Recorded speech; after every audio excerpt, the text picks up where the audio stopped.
Patrick, so amazing. I mean, for starters, you could go into the physical attributes that has. He's got everything you could possibly want. His arm strength is unbelievable, but just the different arm angles, the things he's able to do.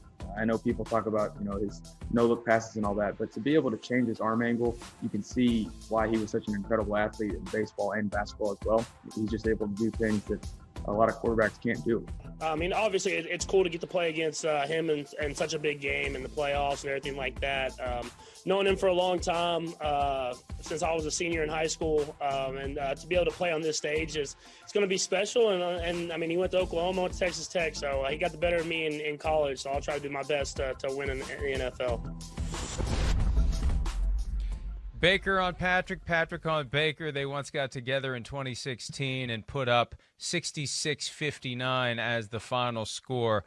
Have a feeling it will not be quite as dramatic this time. But, Peter, threshold question. If you're the Browns, what would you recommend that they do? Would you recommend they get into a shootout with the Kansas City Chiefs and just try to score more than the inevitable 30-plus that Kansas City will put on the board? Or do you slow it down? Do you run the ball? Do you tell Baker Mayfield, you're not a gunslinger, you're a game manager today.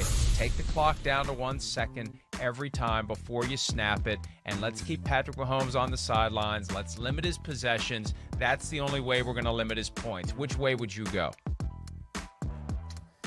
Well, Mike, I'm not sure that this team, Kansas City, the way they ended the season playing is going to be any Wild West shootout kind of team. The last time that Patrick Mahomes played, they beat the 4-12 Atlanta Falcons 17-14. And they played close games for the last 2 months of the season. They haven't blown anybody out for 10 weeks. That's not all the fault of the offense, obviously. They've had some very good offensive games. But I think the thing I would say most of all, I think there's a glaring weakness, or there has been, in the Kansas City defense. They allowed 4.5 yards per rush this year. It's in the bottom 10 of the NFL. What Cleveland traditionally has done best all season is run two excellent running backs at them. And Kareem Hunt returning to the scene of his prime. At some point I'll get tired of using that cliche.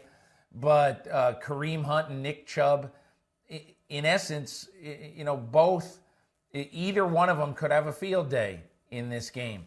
And I'm not saying, I'm positive that Steve Spagnuolo and the rest of that coaching staff understands exactly what they're up against. They know that the Cleveland Browns run it well. So to me, I would try to make this a running game if I were Cleveland, and I would try to limit Patrick Mahomes to 8 possessions.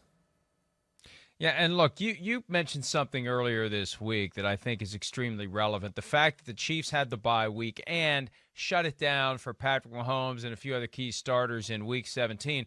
They got to fire up the engine again against a Browns team that is coming off one of the biggest wins, clearly the biggest win since the Browns returned to the NFL in 1999. But even if you factor in the old Browns, who are now the Ravens, this is one of the biggest wins in like 40 years for the Browns franchise. That's a ton of momentum going against a team that hasn't played a meaningful game in 3 weeks, Peter.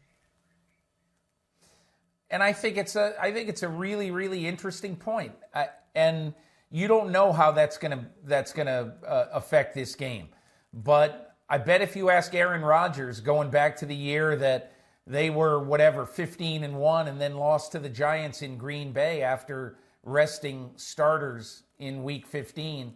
And then, if you go back and ask Peyton Manning about resting a couple of those times in Indianapolis when they had the bye, I'm just not sure that when you're not injured, when you're fine physically, and again, who knows? Patrick Mahomes might have had 4 little nicks that Andy Reid said, I'd rather have him just get totally healthy for the playoffs. If so, that's fine.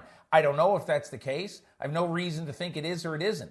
All I'm saying is, in that situation, of course I'd rest him. But if not, I just don't like teams and key players having been off for 20 days. And look, I will bet you a lot of money, Mike, that the story after this game, if Kansas City plays very well, that the story will come out that Andy Reid practiced him as hard as he's practiced them all year in their off week, to try to get them back into offensive rhythm.